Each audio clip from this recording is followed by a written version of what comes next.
All right, we're live. Hey guys, happy Wednesday. Today's Thursday. Happy Thursday, September 27th, 2018. This is the TED Show, episode 249. I am trying a new tablet today to do the show with my wonderful, talented guest, Marlies Bredel.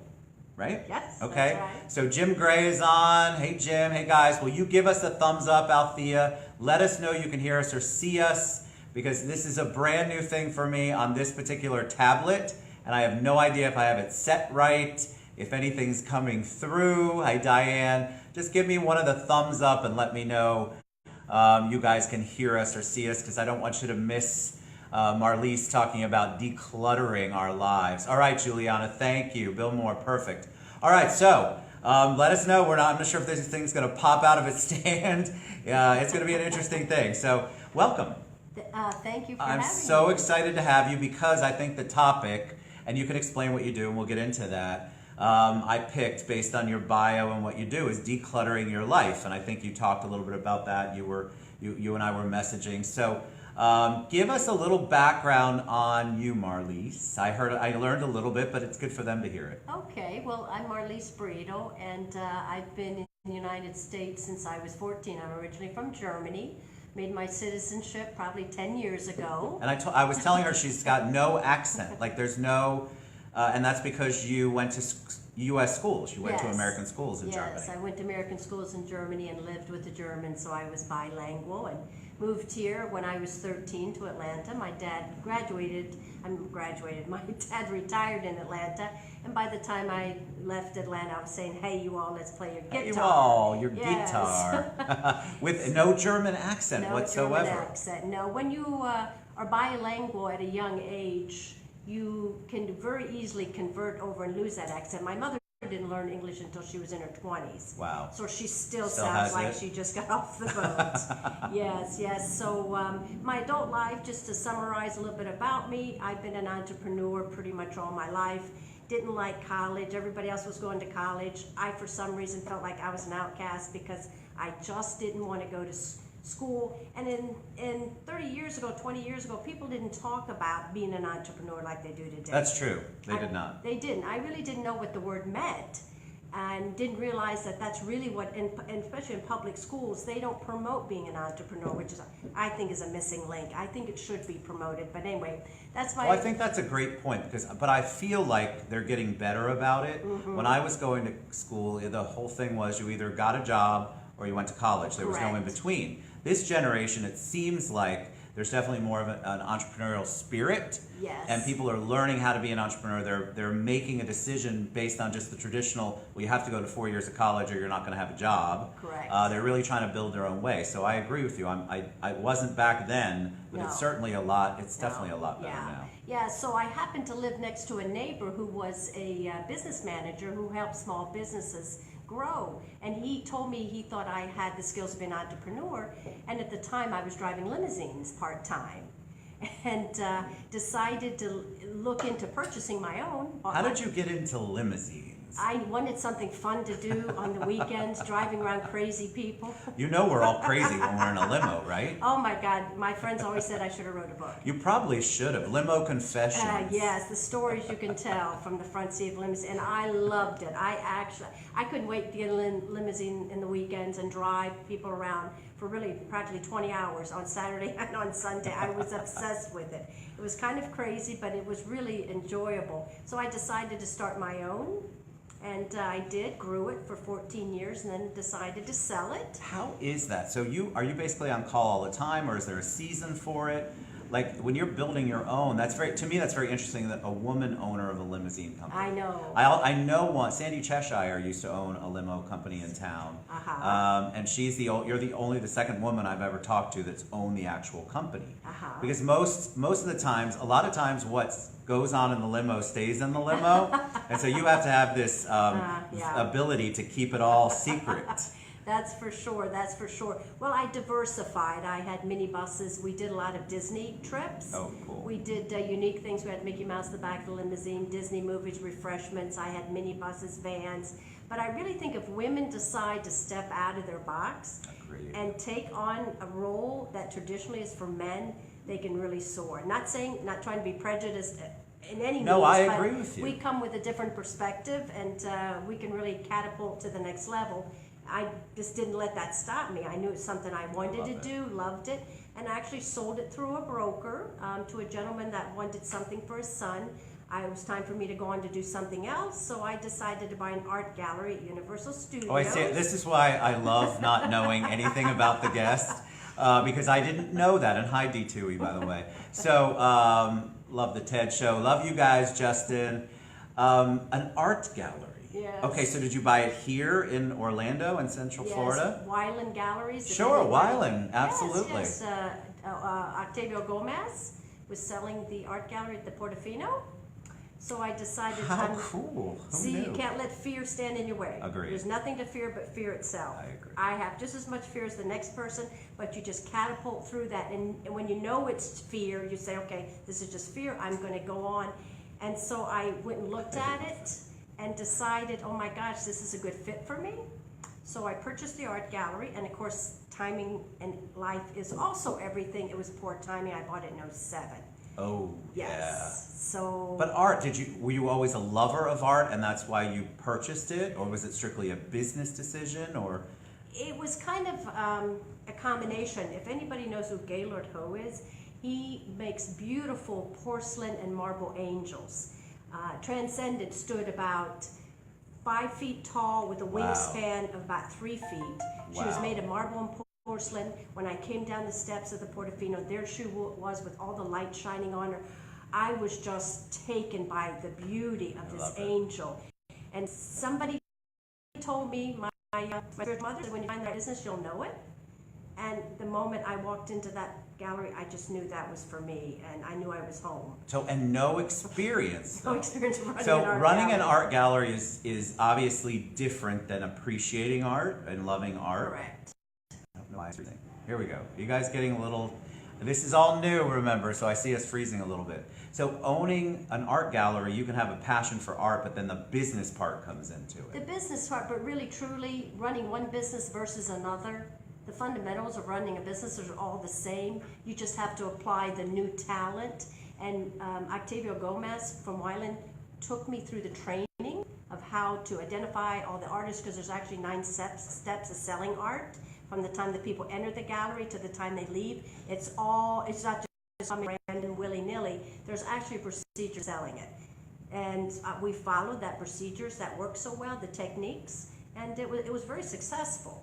So is Wyland the one, that is actually an artist, correct? Wyland does dolphins or That's seafood, right? Seafood, jeez, Ted. Wow, don't hate me. I don't know why my brain went to seafood. He does dolphins are not seafood, but there's sea creatures. Yes. Yeah, but dolphins are, like, I know he definitely has a big gallery in Key West. And he has several here at Disney. Yes, beautiful Yes, stuff. Yes, very talented, very talented. But this gallery wasn't really, it was owned by Wyland, but it had more Italian flair. Love such it. as Gaylord Ho, Luis Satillo, who creates his own paint from fruits and berries in the rainforest. Oh, how cool. He is a fantastic artist, so it was a different flair of art. Now, that was 2007. When did you sell that? Well, that unfortunately I didn't sell. You had to get rid of it. Had to be gone. It took me under, actually. I got you. I understand. Yeah, it was. I put everything into it, borrowed some off of my house, put my own cash into it. It was a tough time. Well, no, but at that particular time, that would be like and you would have no idea. That would be something that people would stop spending money on. Oh my God, it was awful. Yeah, it was detrimental. So Universal encouraged me to try to keep it open, but I didn't have deep enough pockets. So Right. after 2 years of that pain, I said, look, I just have to close it. So it was a tough time for a lot of people. It was terrible. It was terrible. So just like, and a lot of people, I just said, what I have most is my good attitude and my perseverance and my gift to feel great every day. So after a little bit of depression, I said, okay, what am I going to do now? So actually went to work for other people. Seemed like I got fired from everybody I tried to work for. Why did you get fired? Because you had a boss mentality. You had an entrepreneurial, and they don't. Bosses guess. don't always like that. They say they want it, Yeah. but when somebody comes in that's understands it, has run a business before, and they come in with ideas, most people really don't like it. They don't want to hear it. They just want you to do what they told you to do in the way that they tell you to do it. Yeah, and I can be compliant. My father was a major in the military, so I know how to be compliant. It's not that I'm deviant or can't follow orders. It's just I like to contribute. And especially when my paycheck sometimes would depend on if I was in sales. So if they weren't doing certain things that were hindering my paycheck, and they just, I said, oh my God, I guess I just have to go back to work for myself. It's very hard to be an entrepreneur and work for someone. I happen to be in a fantastic position. I work for Freedom Mortgage, and I have an entrepreneurial spirit, and they allow me to have it. It's very rare to find that. You have to really search. Yes. I've been searching for years because I own my own businesses. I know what you're talking about. And when you go in and you try to work with someone and they're short-sighted, or they want you to do something and it's not your talent area, and then they don't use your talent area, it can be incredibly frustrating. Yes. And then they're impacting your bottom line, which is also frustrating. Yes. So I'm not surprised you got fired from jobs. So I got fired, and after the last one I got fired from, I was working for a limousine company as an account manager and brought Emirates Airlines to them as an account. Wow, nice. And I thought, oh my gosh, now my paycheck was going to increase by $20,000 at least. But we had a meeting. I needed to say what I needed to say. He didn't want to hear it. He didn't like it, so he said, you're fired. After you brought the big account and in. I thought, oh my God, I'm fired again. What the heck Karma, am I going to do? people. Karma. So I said, I need to buy a small franchise. So I looked online and found, I always knew I loved to organize. I love to help people through things. And I love change. I love being in different situations. So I looked up and found a gentleman out west who actually trains people to open up their own estate sale businesses. And the moment I saw that, I said, it's something, you just know when you know. It was so right, and I became certified through the National Estate Sale Liquidation Services and bought a truck.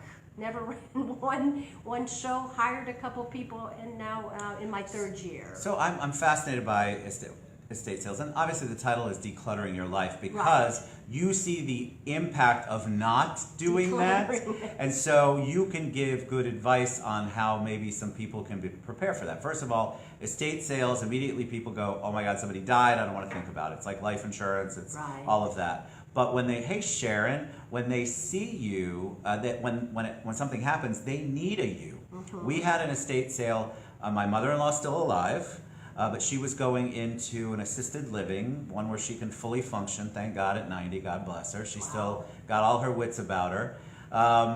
But nobody wanted to go through all of that. And so what you do is you really do go in and say, all right, these are the things I think we can sell. Because people want to hold on to the memories, right? They want it's tangible, they want to touch it.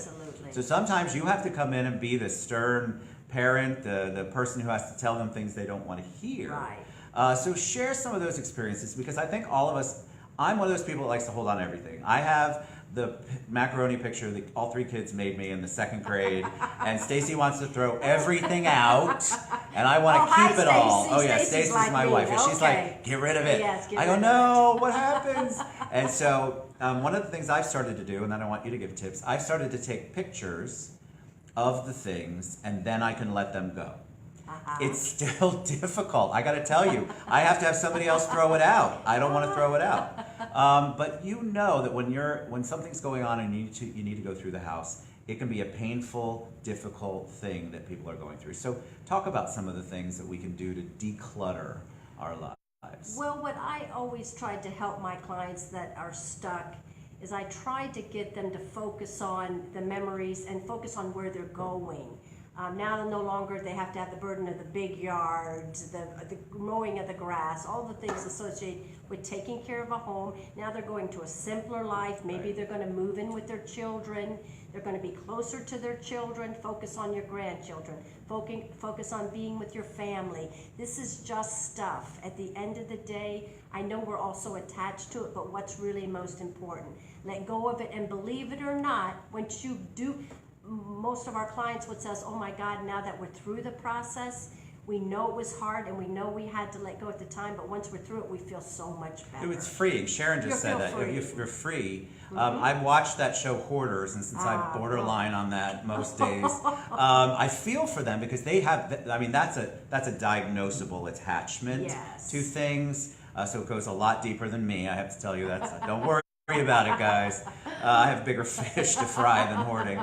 But I know that when I actually do organize and get rid of some things, it is freeing. Yes. I mean, you do feel like, all right, I don't have to look at that anymore. I've made room. And I talk about this on the show sometimes. You can't have all the good coming into your life. You can't make changes if you've got all this clutter. So what are some of the crazy stories? Talk about estate sales a little bit so people understand what that really means. Yes, estate sales can be, obviously somebody passed away, but like Ted just mentioned, a client asked me a couple weeks ago, do you have to be dead or know somebody dead? It's a fair question. In order to have an estate sale, and I laughed. I said, yeah, I mean, it is a legitimate question, but I said, no, of course not. You just could have a family member that's needing to transition. Correct. And it's such a heavy burden, making the move, liquidating everything. We make it seamless. Our process is just to come in, help you once you've sorted what you want to keep and what you don't, and you're on your way to moving to your new home, moving in with your family, moving to the Mayflower, whatever it may be. We come in and take care of everything for you. I love it. We make it seamless. From A to Z, we can liquidate. We do the actual estate sale inside the home within 2 to 3 days, and then after the sale is concluded, we work with Teen Challenge, which is a wonderful Talk about that. What's Teen Challenge? Teen Challenge is a wonderful nonprofit organization. They have a thrift store in Lake Mare, in Longwood, and it's a year-long program to help troubled young men. They house them, they give them food, they counsel them, and it's to help them, whether they're from drugs or whatever their problems may be, to help them get on the right track. And the young men that I come in contact with that come at the end of the sale to pick up the donatable items, they're always polite, respectable, they're they're very courteous on the phone. So it's really a great organization. So the items go to them either to help them, or then they could utilize them to make some money for their organization. They put it in their thrift store. They put it in the thrift store. That's right. You said that. That's fascinating. I'll have to reach out to them. I love that. Yeah, they have a thrift store. Because not everything's going to sell. No, not everything is going to sell. My macaroni paintings are not going to sell. Well. I understand. It's fine. Juliana wants to know, hey, Juliana, do they accept clothing at Teen Challenge? Oh, yes, absolutely. Yeah. Yes, they absolutely accept clothing. I think with my mother-in-law, again, my wife and my brother-in-law pretty much had to handle all that. My mother-in-law didn't want to deal with any of it, and it was so good for somebody to be able to come in and just handle it and take care of it. My particular neighborhood, I must live in the retirement home for the Titanic because there are so many estate sales on a weekly basis that the entire one of our streets that goes out to the main highway is always booked on a Friday or Saturday. Wow. Can't make it up. Really? But I love that because it helped Stacy so much. It was one thing, she had to get her mom moved, and so she could focus on the move instead of focusing on the cleanup. Juliana, do they pick up? Yes, so she said Teen Challenge will come pick up. Yes. And what's so nice about them is they pick up on the exact hour. That's nice. You know, some nonprofits you have to wait around all day, you don't know AM, PM, then you schedule it, they're there at this exact hour that you request them to schedule, and they're always on time, so it's wonderful. You don't have to free up a whole day for them to come and take your donatable items. So tell me about some of the items. Like, have you ever had a sale, an estate sale, where there's just these amazing items and you want to buy them? I mean, unfortunately, that's why I cannot go to an estate sale because I'd want to buy everything. Well, see, that's just it. I'd say I live in a little condo. I have everything that I need. And I just look at it as merchandise that I want to sell. So very, very seldom do I find things I'd like to keep. But there was a unique situation just this past couple weeks that we did. There was a gentleman, he was married for 60 years and his wife passed away. Oh. So now there's a whole house full of items, but he wants to stay in the home.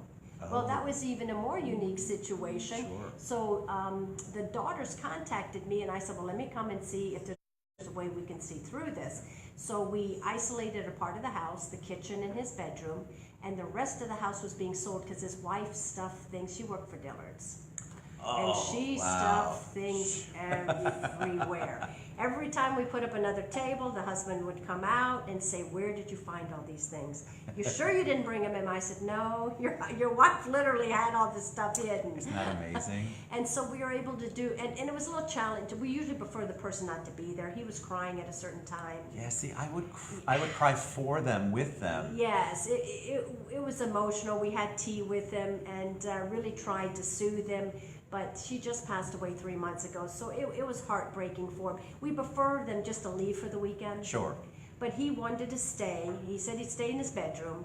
And of course he came out. I said, "My God, I don't want to lock you. You're not being punished to have to sit in your bedroom for 2 days." But I said, "Well, if that's what you choose to do." And so we did the sale and we liquidated everything. Teen Challenge came at the end. Now it's cleared out so the daughter can move in with him. I love it. So see, there's the happy ending. His one daughter wanted to bring her own belongings. So now she well, it's can not like move he in with did. Dad. He didn't even know some of the things were there. He didn't know but then you most of them immediately associate it with a memory, a family member, still or was something. hers. Yes, and so it doesn't matter that he didn't know about it. It's that psychology of it. Because what you do, anytime you're decluttering at all, it's all about the psychology of it. Right. You've got to get your mind set to a place where you go, okay, I can release. I can let go, but that's not as easy as you gotta it trust seems. someone else. You have to trust them. So what are some of the, have you ever had a true hoarder that you've had to go through the house? Somebody who literally, I mean, the lady with at Dillard's, that seems like that's getting close. And she bought everything in threes, and we had to ask why. That's really close. Why was everything in threes? Yeah. Well, because she had 3 daughters. Oh, that's sweet. So there was a reason and a rationale. There was. Ouch. Okay. Yeah. We have done several where we've had to actually order a dumpster. Yeah. I would imagine. So when I watch that show, I think an estate sale person, even though you've got the hoarding expert, I mean, you guys really borderline on that depending on the situation, because I would imagine there's so much stuff in there. Some of it just has to be tossed. Yes. You can't, and then when people see it, if you've ever seen that show, and I'm sure you've experienced it, when people if they see you getting rid of it, my God. Yeah, we've unfortunately had people go through the trash afterwards. Yeah, and I'd be afraid. That's why you wouldn't want them around at all. Exactly. We were afraid. We didn't want my mother-in-law. Not that she's not a hoarder at all, but we didn't want her there because we were afraid she'd go back in and try to buy it all. Seriously, and I'm sure that happens a lot. They're like, "Oh no, I'll pay it." Yeah. No, it's yours. Yeah, it's yours. So why are we paying it? But they want it. They still want to keep it in. Now, what was lovely is we had some friends go by my mother-in-law's, and they bought some things, which I thought was cool. So they're gonna, stuff. She had some great stuff. Don't get me wrong, but that will always be with our friends, and that's a really cool kind of thing. Yeah. My kids, of course, wanted to dump all of her house into our house and just leave it there and not sell anything. But because of the emotional attachment. Sure, and then you can think too, you're passing something on to people that can't afford what you had the luxury of buying. Like this estate that I just described, she worked at Dillard's, so there was a lot of Fritz and Floyd's, a lot of nice Lennox. Some of the people that come to our sale couldn't afford to go there and buy the things. So you're really passing on your items to people who really do appreciate it and are blessed to be able to buy what you were able to afford at full price at a quarter of the price. It's just like when you are planning anything that has to do with end of life and transition. It's not an easy conversation to have, but if you have it in advance, at least a little bit, then when you're in the throes of it and dealing with the emotional side of it, it's one less thing that you have to worry about. Right. And so I always encourage. I'm an insurance agent, not in this life, but in a past life. And so the life insurance part, whenever I could get somebody to really understand the value of that, even if it was a small policy, when I had to deliver a life insurance check for a death check, basically, they were always so thankful that we had the conversation. So this is a conversation you should have. If you have somebody who you know is an older parent, sibling, whatever it is, and you want to have that conversation in advance. You don't have to plan the whole thing down to the nth degree. I think people misunderstand that. But I think that it's great to have the conversation. Yeah, I'll have people come to our state sale and say, please can I have your business card? I want to put your company in my, final requests. And and then it's sad, we met with a lady last week and met the daughter that is moving her mother to Atlanta because she has Alzheimer's, and she was walking around the house putting a vase there, a cup there. Sure. She was constantly moving things around because she doesn't remember from one day to the next what's coming. So she doesn't even remember having all these things. So of course. All right, so we're going to share, see how fast it goes? Yeah. We're going to share all of Marlies's contact information, how you can reach out to her, how you can get in touch with her. It's definitely something you'd want to do sooner than later, in my opinion. I think it's such an important part, and I love that we have a Marlies here who can work with you, just because I've recently dealt with it with my mother-in-law, seen my wife deal with it. And so that thankfully isn't a tragic scenario, but it was certainly a stressful scenario. So taking some of that stress off by decluttering and having somebody there who knows what they're doing is helpful. All right, so any parting words of wisdom, anything you want to share with them before we head out? I always like to say, be kinder than necessary, because you never know what someone else is going through. Amen. That's like a theme we have here. It doesn't cost anything to be kind. That's right. You've been a joy. Thank you so much, Marlies. Likewise, it was so good. likewise. Thanks for Thank putting you. up with my change of the. I think it came out okay. We had a lot of comments. Yeah. And then again, Marlies will share all her contact information. We'll get it to you, and it'll be on thetedshow.com in the next day or two. But that was great. It's very good. I need to hear more people who are decluttering so that I can maybe take it on myself and get some of that stuff out of my closet. I actually had one quick story since we have a minute. I have t-shirts that I've had since the kids were little, and the kids don't want me to get rid of them. Why? Because they have memories, and so they're ripped. And so I haven't told them yet, so if they watch this later, I took a picture of one of the shirts. It's an old Navy shirt from, 1998. And I put it in the trash yesterday, so I'm making progress. But I took a picture. Hey, Pilar. I took a picture of it just because I wanted them to have it. I don't know what that is. It's were you in the Navy? No, I was not. Old Navy, the store. Oh, It's an Old old, Navy. yeah, it's an old T-shirt. Old Navy. We probably paid $8 for it 20 years ago. Oh my It's gosh. ripped from here to here, but yeah, they don't like me to throw any of that stuff. Oh wow. Away. Wow. I wonder where they get it from. All right, we love you guys. We'll be back Thank at you. 3:30 with Jeff from Come Out With Pride. I can't wait to talk to him. Can I give you an option for the t-shirts? Yes, Sharon. They're really old and scraggly though. Is there like a real option? Or do I make something with them? I'm not handy either, you know that. So you're gonna have to post that later, Sharon. All right, we love you guys so much. We'll see you back at 3:30. All right, thank you. Bye-bye.